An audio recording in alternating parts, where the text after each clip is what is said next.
I was doing some cleaning and decluttering the other day, and I came across these two wood owl blanks that I forgot I had. So it reminded me of this one that I had done of a great horned owl a few years ago.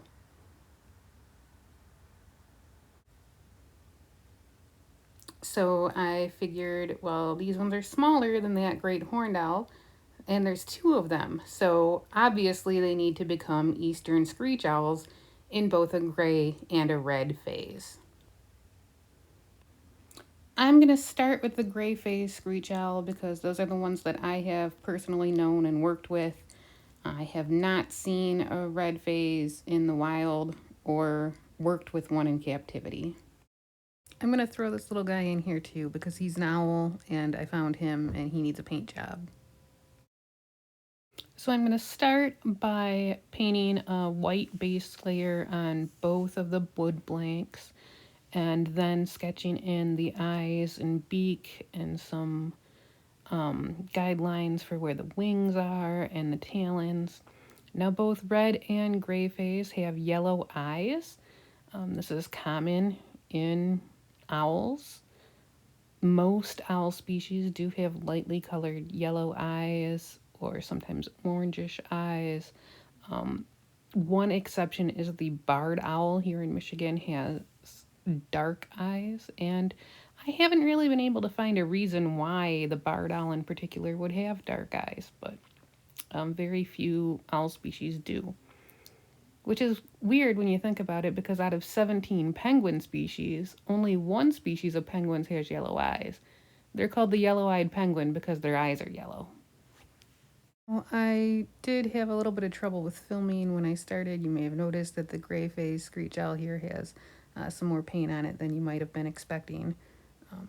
That was due to my recording error, and I made a few recording errors in this video, so I still think it's got plenty of painting involved though.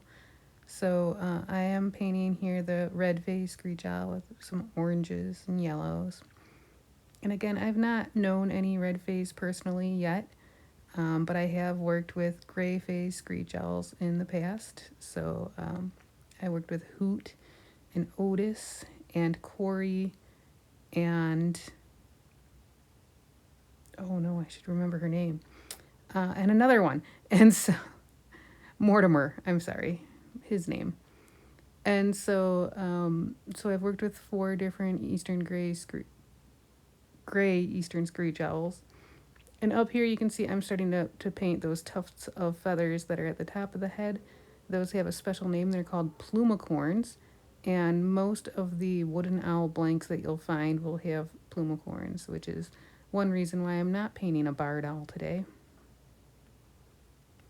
Now, these wood blanks, they don't have really any tails to them, which is a little odd because owls do have tails, but we're gonna do the best that we can with what we've got here.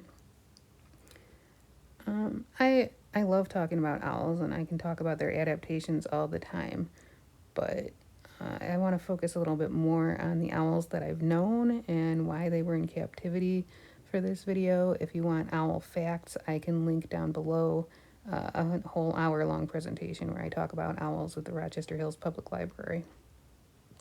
So Hoot was the screech owl that actually taught me how to do the screech owl trill.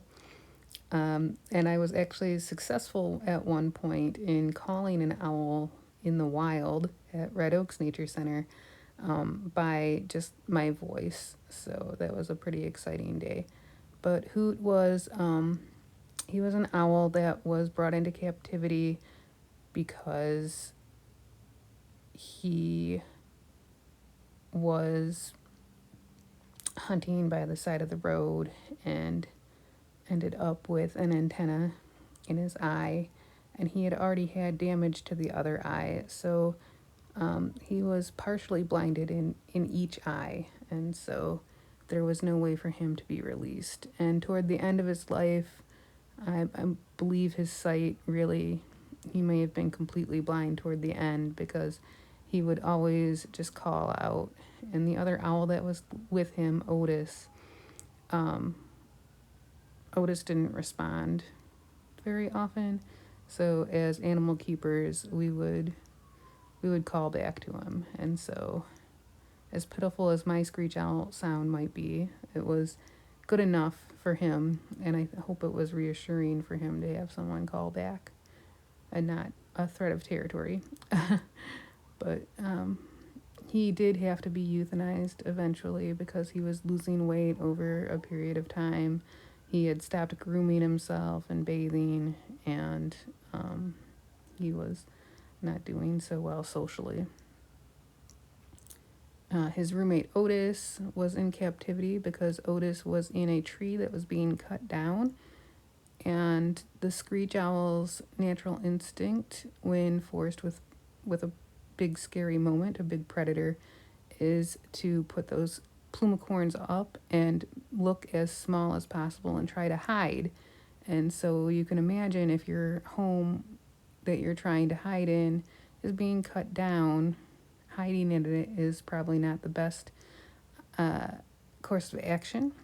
And so the tree fell, and the bird damaged his wing in such a way that he had blood loss, which also lost him to lose sight in one eye.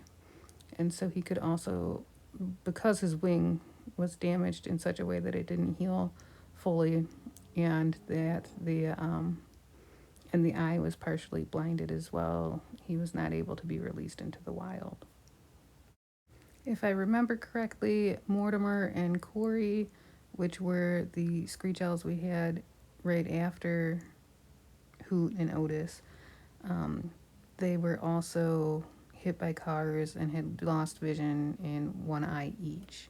They were flighted, but not able to see very well. Now, it has been a while since I've given my screech owl call, and so I might be a little rusty at it. Also depends on how much I've had to drink and keep hydrated, how good I can do it. But, and I don't know how it'll translate to video recordings, but I'll give it a go for you.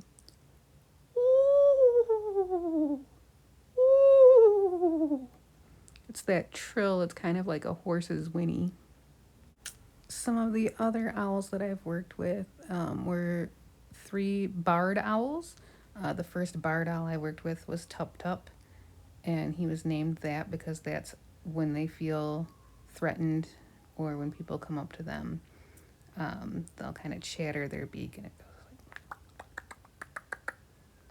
So his name was Tup Tup. He was a great first barred owl to work with.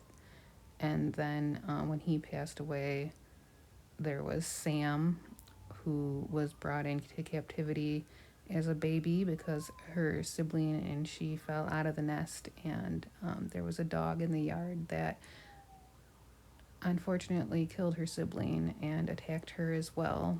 But the dog's owner stopped what was happening and took the surviving owlet, which is the term for a baby owl, into a rehabilitation center. And so she was able to be rehabilitated, but she was never fully flighted. Shortly after we got Sam at the Organization for Bat Conservation, then we got Argyle, and Argyle had a deformity in his foot when he was brought into captivity, so he was also not able to be released into the wild because he had a hard time. Now, Argyle and Sam are still at the Stage Nature Center in Troy, Michigan now. So if you stop by there, go say hi to my friends. The barred owl call sounds like, who cooks for you all? But my favorite rendering of the call is a little different because I went camping out on Snake Road with some friends a couple years back, and we were at a campground. It was a turkey howler or something, and turkeys and barred owls will call back and forth to one another all night long. But I don't know if I was just not into the rustic camping as much as I thought, or these particular barred owls had a taste for something a little more elite, because I thought their calls sounded a lot more like, "Who wants fondue? Who wants fondue now?" I spent one summer working a free flight bird show at John Ball Zoo for World Bird Sanctuary. So I did get to go down to World Bird Sanctuary to train, and they had a lot of species of owls that I hadn't seen before. The spectacled owl, and they had barn owls as well. In fact, while I was there as a trainee, one night I had to take a baby barn owl to my room to babysit and let her fly around, which honestly was a pretty cool gig. And during bird show, the barn owl that we worked with was Cupid, because most barn owls are actually hatched around Valentine's Day, and they have that heart-shaped face. Well, here's another issue with the video where I just decide to completely paint the little ceramic owl completely out of view of the camera. You can see my shadow puppets there. Just to top off the owls that I've worked with, I've also worked with great horned owls at Bat Zone. That was Autumn and Sky, and later Lord Nelson after Sky passed away, and a little bit with Cypress when I was at World Bird Sanctuary.